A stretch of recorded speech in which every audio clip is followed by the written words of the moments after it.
Ngempela uMankonyana guyzini wayezivumelana isithembu kwasekuqaleni when she's gonna be complaining like this. Baby girl is constantly complaining about isithembu. I mean, if you know, like, I don't know isithembu that much. I don't have much experience, but I do know that it's close to impossible for two women to share one man, so clearly the day evuma yena exactly what was her expectations, that nothing will change. Obviously a lot will change, and unfortunately, because she is the elder wife, she will be on the receiving part, whilst uZethu and uSifiso are still in a honeymoon phase. So uMankonyane is finding it so hard to adjust into uZethu being umnakwabo. She feels neglected. In a way, I do feel like uSifiso has definitely neglected and ignored all Mankonyana's needs. He is so hyper focused on uZethu, is not even a joke. Like, that's the only thing that he cares about. It's Zethu this, Zethu that, nothing else. So I do feel like uMankonyana have a point, but I do feel like isithembu maybe it tends to be like that sometimes. It tends to be like that. You hyper focus on one thing and only on one thing. So uMankonyana has been receiving advice that perhaps, the reason that she and Sifiso have been arguing a lot is because something is lacking in the bedroom. And uMankonyana is like, okay, I am willing, ukuzivuselela umshado wami. And according to the advice that she's receiving is that she needs to spice up things in the bedroom, And guess what? uZethu just called once. Zethu just made a one call and said, listen, Sifiso, I need you. There is something that I need, that I want us to discuss about the wedding. And uSifiso sana abandoned uMankonyana. Hey, sana. Now, this week, something is going to be hectic because uZethu is going to be celebrating her bridal shower. She's going to be on the bridal shower mode. And unfortunately for uZethu, she will drink something that will not be good for her, something poisonous. And we're all going to be asking ourselves, like I'm asking myself, who did this? But we do see someone spanking up a drink, and that someone looks like uMankonyana. Sana, what has Mankonyana tended to be? What has Mankonyana tended to be? Why is she sprinkling Zethu's drink? I am so afraid for uMankonyana.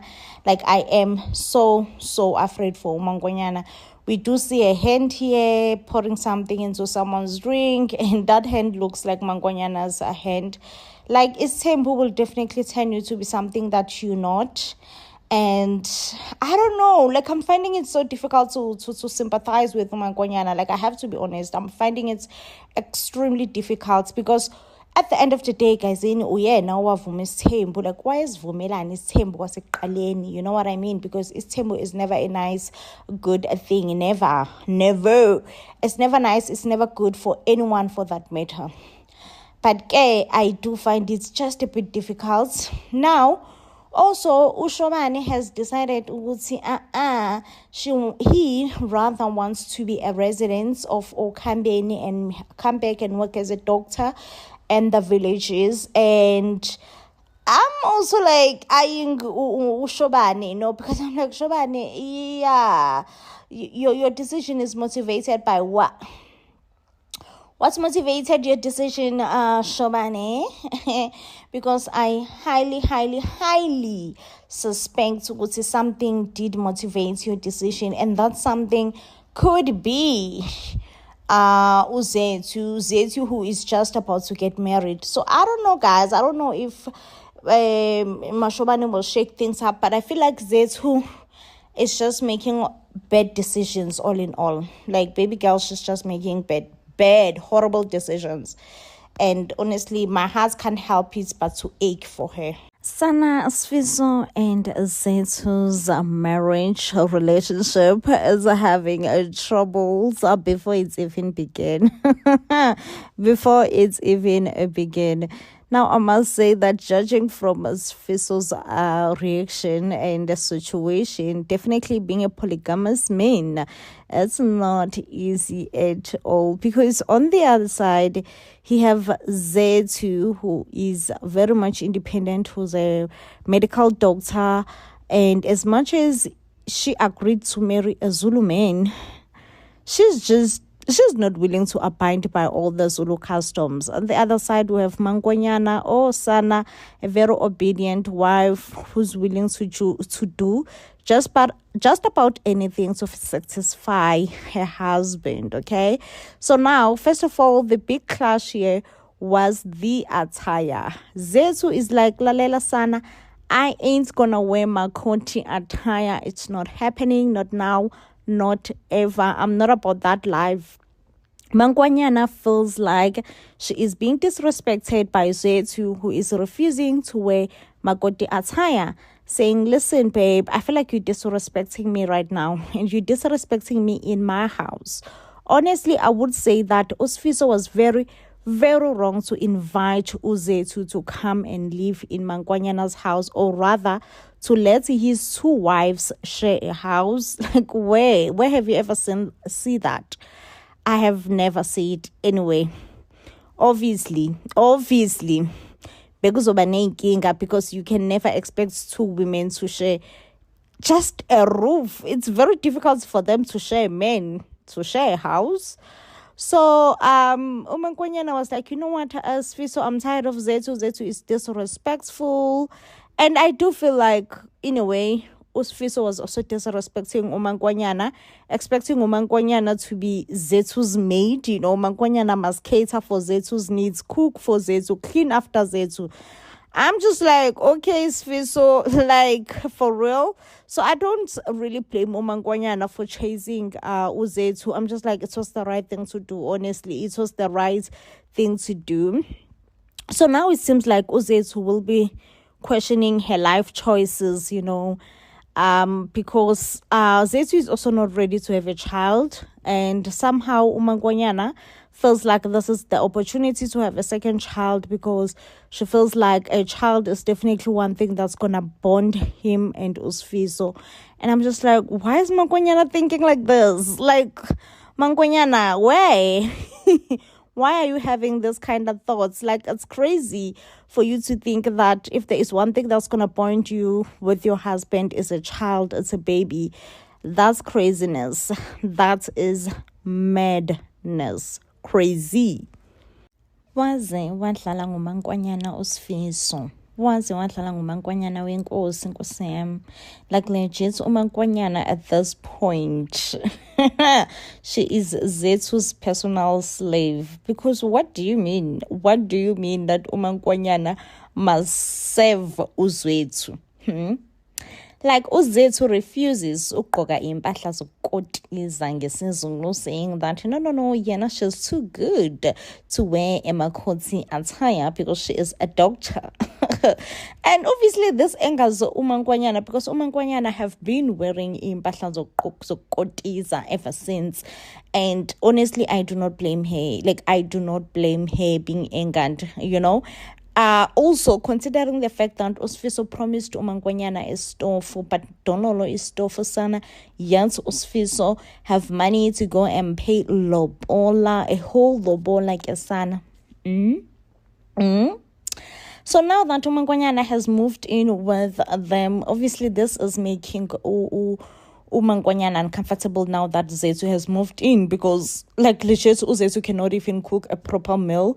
A person who always and forever have to cook is uMangonyana. And uMangonyana at this point, she's just like, I'm over it.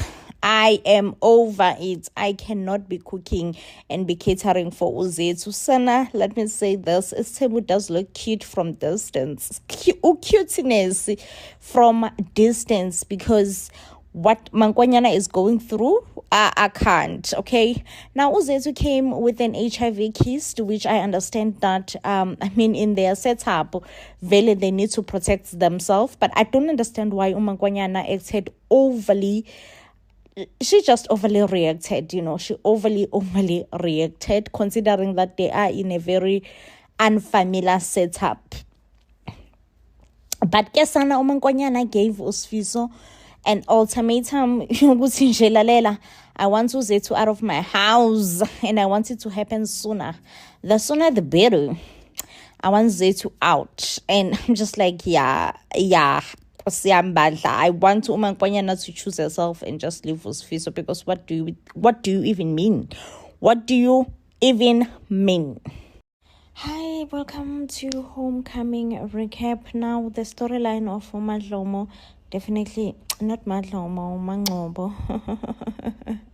Manglobo definitely does break my heart. My heart just it broke for Madlomo. I mean, the only thing that Madlomo all ever wanted was to just make her own money, be independent, but also, be by her husband's side. But unfortunately, Ushwabi felt intimidated, did not want Umangcobo to have her own salon. And, when she got the courage to open the salon, regardless of her husband's disapproval, I was like, good for you, babe. Good for you. You good. Go ahead. And honestly, I do see how two wrongs never make right at all. Obviously, Shwabi's wrong is unspeakable. It's unspeakable. It's a crime. He should be arrested. But also, guys, let's not forget that Mangcobo, why do I keep on calling her Mangcobo, was just as wrong. Inviting another man in your husband's house, in your husband's bed. I mean, cheating on its own, it's wrong. But inviting another man in your husband's home, it's wrong. It's despicable as well. But it's not equivalent wrong as Shwabi's reaction. Shwabi's reaction was, I don't know, and it's wrong. It's more than wrong. It's a crime. And I'm so sad because now Mangcobo is living in fear of Shwabi. And Sana, she have just people who cares for her so much, who wants to help her. We're like, oh, please, we want to help you. How can we help you? How can we be there for you and help you through this and that? And I mean, when she said no, she doesn't need anyone's help, because there are so many women out there who are actually in a lineup for her position, who wants to become the next Mrs. Shwabi. Shwabi has made sure that he has broken all the little confidence that Mangcobo have in herself, including changing the way that she loves to dress, the way she look at herself, and be like, listen, you are nothing. You gonna dress like you are nobody. You are nobody. And I'm just like, what? Why would you kill someone's confidence, especially in that way and in that manner? Why would you kill someone's confidence? Like, why would you? Anyway, yeah, the storyline is not easy to watch or to review, honestly. I'm not gonna lie. Like, I'm just composing myself and thinking about all the horrible things, even restricting who she befriends, going as far as you cannot befriend with whom and whom. Oh, Sana, it's a lot. One thing about Zethu, she will find herself in love triangles. Just when she got out of Sfiso and Mangwanyana's love triangle, guess what Zethu does? She goes back to another love triangle. Now this time it is Dr. Shobani, Leranto, and Zethu herself. Now Zethu's parents are still in no position of wanting to forgive her for obviously cheating with a married man Escudini. Now Umangwanyana has absolutely broke out and forgot that she is Emakoti. Baby girl has even changed her dress code, how she dresses. She definitely dresses as an unmarried woman. Baby girl is always up in clubs, living her best life. Even when Sfiso tries to fetch her, she's like, listen, nah, I get it, Zeni. I get involved nowhere, and I do not want to go anywhere with you, Sfiso. You cheated on me, and you shall continue to cheat on me. And Sfiso is like, listen, I've apologized. I don't know how many times should I apologize, but I have apologized. But it seems like Sfiso's apology is definitely not enough. It's you, Mangwanyana. Now, Sfiso also goes to the Hlongwane family. Zethu's mother is furious, and also as much as Zethu's father was willing to talk to Sfiso, but he does express his disappointment towards Sfiso, saying that even if you did want to be with my daughter, you should have came with cows the right way and not shame my daughter the way that you did. Hlongwane is like, you have disappointed me, Sfiso. I take you, or I have taken you as a son, but you have done nothing but to disappoint me.